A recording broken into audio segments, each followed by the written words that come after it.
I said, there's something I need to tell you. She said, your eyes are red. Why are your eyes red? Because I feel so stupid now. Why? We got to move tomorrow. Why, Leslie? There's a lien against the property and they want $55,000 and I don't have it. And we're going to be set out tomorrow. We have to go back to Liberty City. So she said, it's okay. I don't like this house anyhow. I said, why? She said, because of my arthritic knees, it hurts my knees when I go up the steps. I said, and why didn't you tell me? Because you were so happy. I just said it because you were happy. I'll live in a shack with you, boy. I love you. It's not the house. I love you. I love all my children. I said, thank you, Mama. Thank you.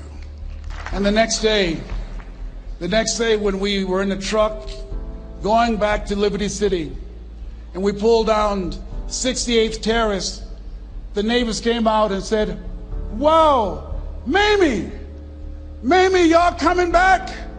Are you back? Yes. What happened to the home your boy bought for you? Those boys you adopted. Leslie didn't do a title search. He made a mistake. And boy, I was so humiliated. How many ever made a mistake that you were just humiliated? Raise your hands. I was devastated. I was taking the furniture off the truck and my mother came and I was crying and she said, boy, I said, yes, ma'am. She said, hold your head up. I said, Mama, I can't. She said, hold your head up. I said, why? Look what I've done. She said, it's okay. It's okay. You are going to make a lot of mistakes in life, young man. You're going to fail your way to success. You have nothing to be ashamed of. Keep your head up and take that furniture back in the house. I said, yes, ma'am. And I learned something from that. If you ever go through something, hold your head up. If you ever make a mistake, hold your head up. If you ever do something that everything goes wrong, life catch you on the blind side, hold your head up. It's not over. Goethe said, that which does not kill you will make you stronger. Hold your head up.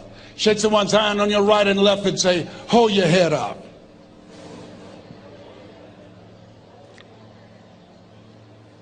Here's something else, ladies and gentlemen. Repeat after me, please. You got to be hungry. Everybody together, you got to be hungry. I'll never forget Mr. Washington said, Mr. Brown, yes, sir. What do you want to do with your life, young man? I said, sir, I want to be a disc jockey. He said, Mr. Brown? I said, yes, sir. He said, you got to be hungry. I said, what do you mean by that? He said, people that are hungry are willing to do the things today others won't do in order to have the things tomorrow others won't have. People that are hungry are willing to invest in themselves. People that are hungry will go to seminars and workshops. People that are hungry are always searching, always seeking higher ground. So how do you want to make it? I said, I want to be a disc jockey. He says, good. Here's what to do. He said, I want you to read 10 to 15 pages of something positive every day. He said, you don't get in life what you want, you get in life what you are. You must program yourself to success. He said, I want you to listen to Earl Nightingale and Zig Ziglar. Listen, faith comes by hearing and hearing and hearing. He said, I want you to change your relationships. And I don't want you to ever lose your hunger. I said, what do you mean by that? He said, people that are hungry are unstoppable. People that are hungry are no matter what people. They make it happen no matter what. He said, I want you to listen to Paul Harvey. Who is he? He's the world's greatest communicator. Success leaves clues, young man. Always listen and follow people who are doing what it is you want to do at the level you want to do it and learn from them. I told T. Hobb when we were standing by the stage, I said, hey man, I want to work more with you. I want you to coach me. I want to learn from you.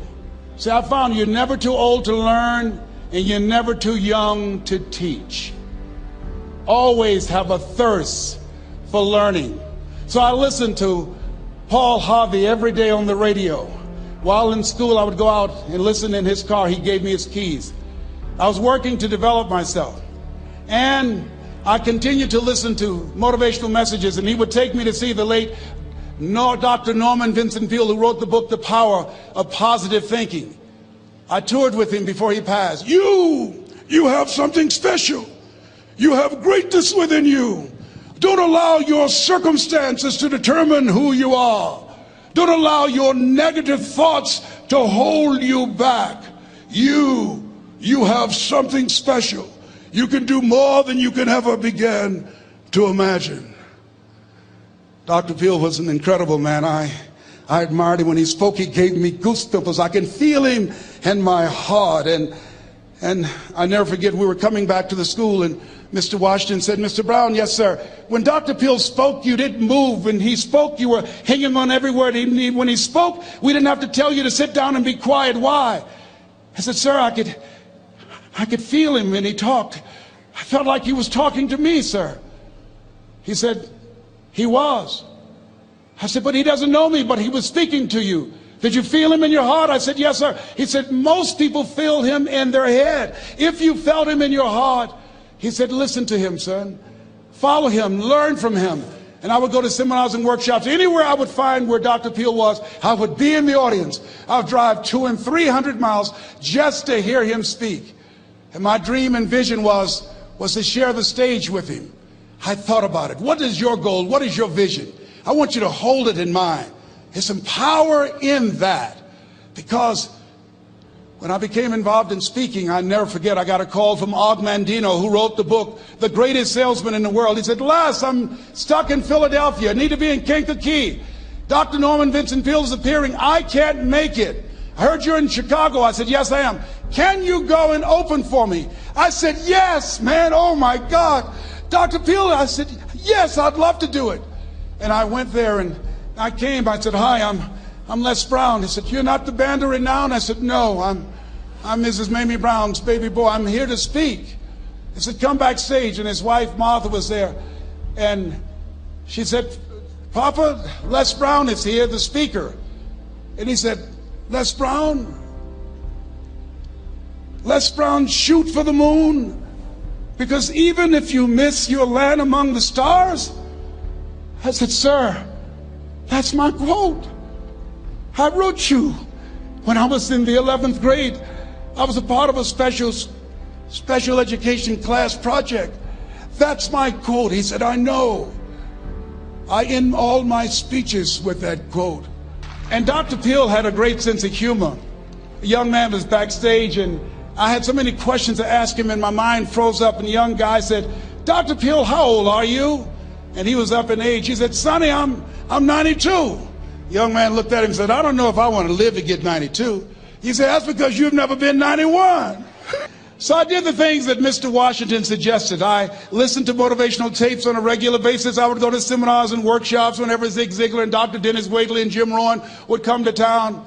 And I said, sir, what do you want me to do now? He said, Mr. Brown, I've given you everything that I can give you. He said, develop your mind, put your money where your mouth is, continue to learn how to be an effective communicator, because once you open your mouth, you tell the world who you are.